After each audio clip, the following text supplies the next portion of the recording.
সবাইকে আমন্ত্রণ কুল স্পোর্টস 24 এর শিরোনাম শুনছিলেন, সাথে আছি জহির সাগর। এবার জানাবো ফুটবলের খবর। চ্যালেঞ্জ কাপে হারের প্রতিশোধ প্রিমিয়ার লিগে নিল মোহামেডান। 10 জনের দল নিয়েও চ্যাম্পিয়ন বসুন্ধরা কিংসকে হারালো 1-0 গোলে। লাল কার্ড, ইনজুরি আর সব মিলে ঘটনাবহুল ম্যাচে একমাত্র গোলটি করেছেন সুলেমান দিয়াবাতে। কুমিল্লা থেকে ফয়জুল ইসলামের রিপোর্ট।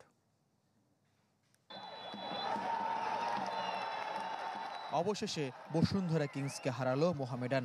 2 মৌসুমে 3 ফাইনালে হয়নি। আগের মৌসুমে লিগের 2 ম্যাচের একটিতে পেরেছিল। এবার দ্বিতীয় রাউন্ডে কিংসের বিপক্ষে পূর্ণ পয়েন্ট মোহামেডানের। হোম ভেন্যুর প্রথম ম্যাচে সাদা কালোদের রঙিন উৎসব।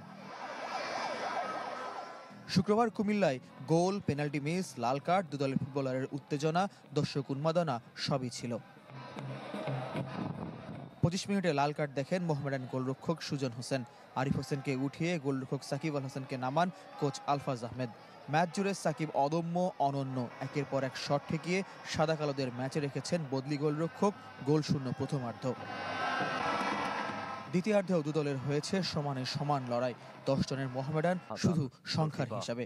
55 মিনিটে সাকিবের সেভ মনে করিয়েছে আর্জেন্টাইন এমিলিয়ানো মার্টিনেজকে। মোহামেডানের হোম ভেন্যুতে দর্শকাধিক্য ছিল কিংসের। সেই কম সংখ্যার গ্যালারিতে 58 মিনিটে আনন্দের উপলক্ষে এনে দিয়েছেন সাদা কালো অধিনায়ক সুলেমান দিয়াবাতে। 75 মিনিটে পেনাল্টি থেকে স্কোর লাইন 2-0 হতে পারত মোহামেডানের, কিন্তু কিংস গোলরক্ষক মেহেদী হাসান শ্রাবণের দৃঢ়তায় পরাস্ত দিয়াবাতে। ম্যাচের বাকি সময়ে মূলত সাকিব শো। প্রতিপক্ষের মুহুর্মুহু শট ঠেকিয়ে দলকে পূর্ণ পয়েন্টের পথে রেখেছেন সাদা কালো গোলরক্ষক। 90 মিনিটে রাহিমউদ্দিনের সহজ সুযোগ মিসে স্কোর লাইন বড় হয়নি মোহামেডানের। তবে ম্যাচ শেষে পূর্ণ পয়েন্টের পূর্ণতায় বাকি আক্ষেপ উড়ে গেছে গত আসরের রানার্স আপদের। কুমিল্লাতেই এক সপ্তাহ পর আবাহনীর মুখোমুখি হবে মোহামেডান। 14 ডিসেম্বর লিগে 2 চিরপ্রতিদ্বন্দ্বীর ম্যাচ। ফয়জুল ইসলাম, চ্যানেল 24, কুমিল্লা।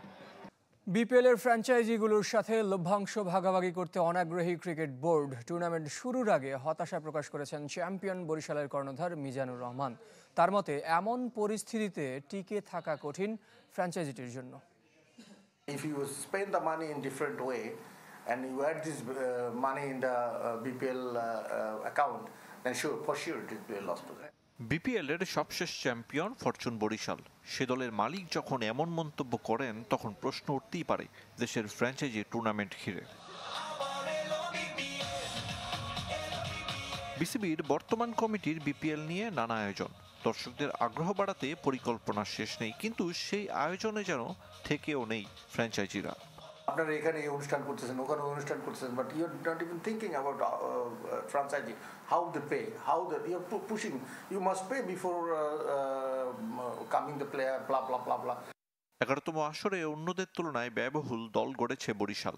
এ ক্যাটাগরির 6 জন ক্রিকেটার তাদের স্কোয়াডে। তবে এসবের পরও স্পন্সর পেতে ঘাম ঝরছে, সাথে লভ্যাংশ শেয়ার করতেও অনাগ্রহী বিসিবি।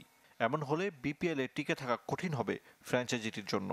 সার্ভাইভ করতে হলে আমাদেরকে একটা ইনফ্রাস্ট্রাকচার দিতে হবে, আমাদেরকে প্রফিট শেয়ারিং দিতে হবে। ডে ওয়ানে যখন কথা বলেছি তখন সে বলেছে ওকে আমরা উইল ট্রাই অ্যাটলিস্ট 30% আমরা রেভিনিউ শেয়ার করবো, বাট অ্যাট দিস মোমেন্টে তারা বলতেছে ইটস এ লস প্রজেক্ট।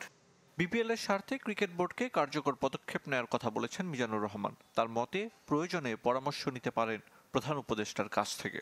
প্রধান উপদেষ্টাকে ডাকুক। ওয়ার্ল্ডের সবগুলোতেই তো, সব জায়গায় তো ফ্র্যাঞ্চাইজি হচ্ছে, তারা কিভাবে করতেছে, ফলো দ্যাট প্রসেস। কিন্তু ফ্র্যাঞ্চাইজিগুলোর দাবি আদতে মেনে নেবে কি বিসিবি, নাকি পুরনো পথে হাঁটবে ফারুক আহমেদের নেতৃত্বাধীন কমিটি? দেখার অপেক্ষা।